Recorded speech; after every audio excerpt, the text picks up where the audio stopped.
जब भी वह महिला कोई अपराध करती तो वह पुरुष को नशीला पदार्थ दे देती और फिर तुरंत उसके शरीर में प्रवेश कर जाती।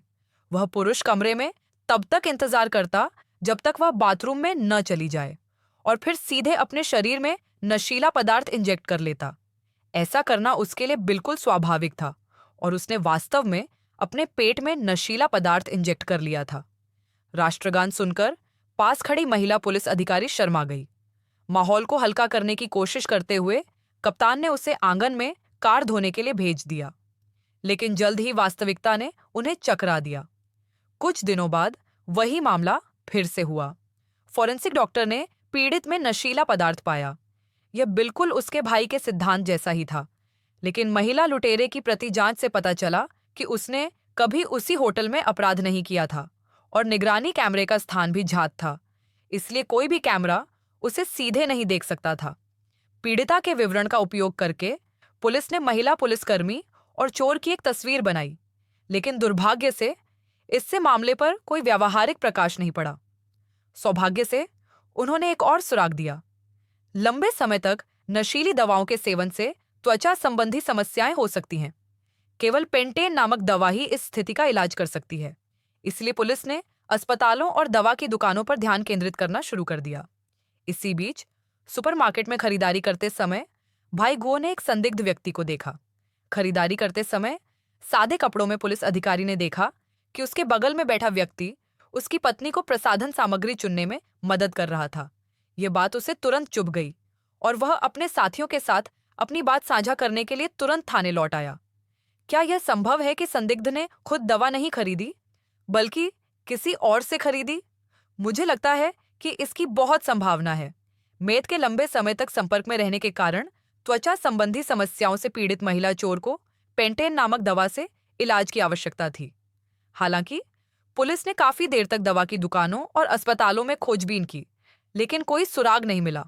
भाई गुओ को शक था कि महिला ने किसी और से दवा खरीदी थी।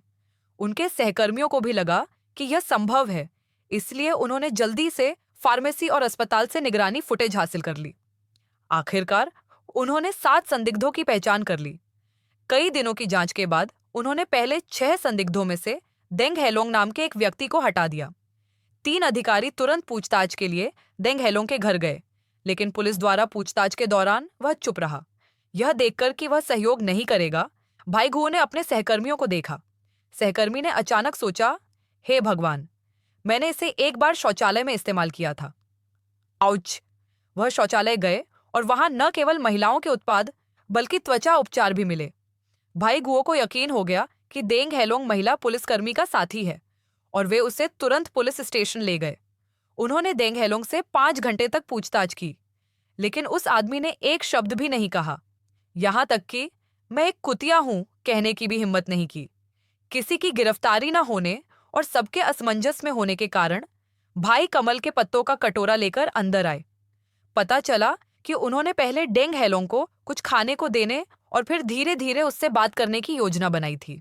सच बताने वाली टीम के नेता को यह बात सही लगी, इसलिए उन्होंने यह जरूरी काम अपने भाई को सौंप दिया। अंदर आने के बाद उन्होंने उससे सीधे सवाल नहीं किए, बल्कि जानबूझकर भावनात्मक खेल खेला। डेंग हेलोंग को अपनी बात मनवाने के लिए उन्होंने आधे घंटे तक बातें की। यह सुनकर लड़के का सिर फटने वाला था। यह देखकर कि उसका भाई रुकने का नाम नहीं ले रहा, डेंग हेलोंग आखिरकार बोला, क्या उसने कुछ कहा? पुलिस ने संदिग्ध को सिर्फ एक नजर देखा और निष्कर्ष निकाला कि उसके रिश्तों में कुछ समस्याएं हैं। बोगे जानता था कि वह महिला लुटेरी की रक्षा कर रहा है, लेकिन वह उससे उसका ठिकाना कैसे उगलवा सकता था। इसीलिए भाई ने उसे डराने का फैसला किया। अगर वह पकड़ा गया तो उसे एक गंभीर अपराध का सामना करना पड़ेगा। उसे भी तुम्हारी तरह हथकड़ी लगा दी जाएगी और शायद हम उसे जेल भी भेज दें। अप्रत्याशित रूप से प्यार की खातिर देंग हेलोंग ने पूरी घटना अपने ऊपर ले ली। ये सही नहीं है भाई देंग। हमारी मौके पर की गई जांच के आधार पर, हालांकि पीड़िता पहले ही मर चुकी थी, हमने ही पता लगाया कि उसने और संदिग्ध ने यौन संबंध बनाए थे। देंग हेलोंग एक मूर्ख की तरह व्यवहार कर रहा था। हालांकि वह सिर्फ अपनी प्रेमिका के अपराध का दोष अपने ऊपर लेना चाहता था, लेकिन उसे साफ तौर पर पता नहीं था कि वह दोषी है।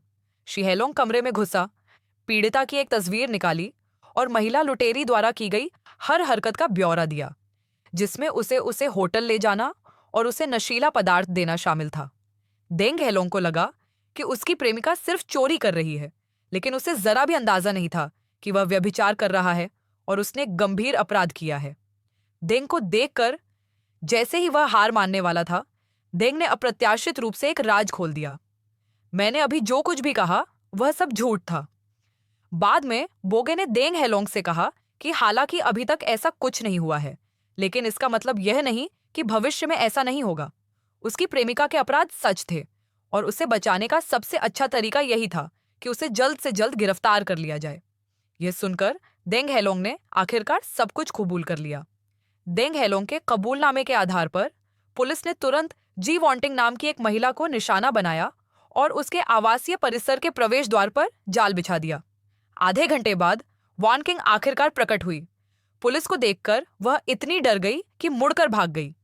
नतीजतन महिला बाथरूम में भाग गई, जिससे पुलिस उसे मौके पर ही पकड़ सकी। इस तरह डकैती का मामला आखिरकार सुलझ गया और फिल्म खत्म हो गई। कल फिर मिलते हैं।